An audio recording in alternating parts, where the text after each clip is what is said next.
सरनिया में सब कोई जाता। भांग धतूरा ले ली हवेल पाता, शिव के सरनिया में सब कोई जाता। देहिया से देह टकराला, लइका बहरा गरीब से। ढारे द जलवा गरीब से, मिलल बा मौका नसीब से। ढारे द जलवा गरीब से, मिलल बा मौका नसीब से।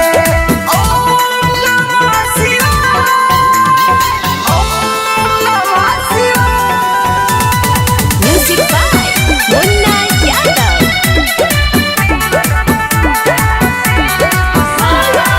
बरसे सावनवा बहे पवनवा, लागे बड़ी सुहावन हो।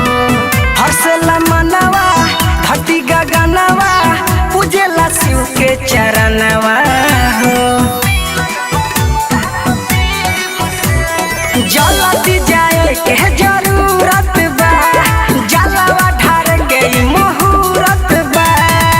चलत रहे सब देव घर जाला, प्यार दिहले अजीब से। ढार द जलवा गरीब से, मिलल बा मौका नसीब से।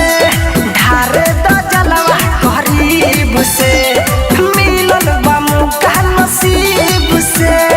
ओम नमः शिवाय, ओम नमः शिवाय।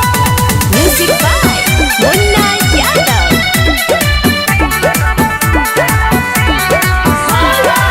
तीनों त्रिलोकी के रौरे है राजा, लागल बा रौरे से प्रीत जी।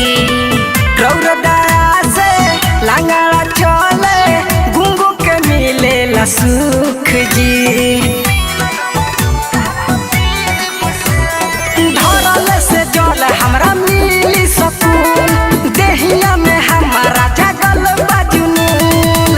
माचल में राजू कुलू कृष्ण मोहन, तरली देवी गरीब से। ढारे द जलवा गरीब से, मिलल बा मौका नसीब से। ढारे द जलवा गरीब से, मिलल बा मौका नसीब से। Recording by ADR Music by Sakhwa.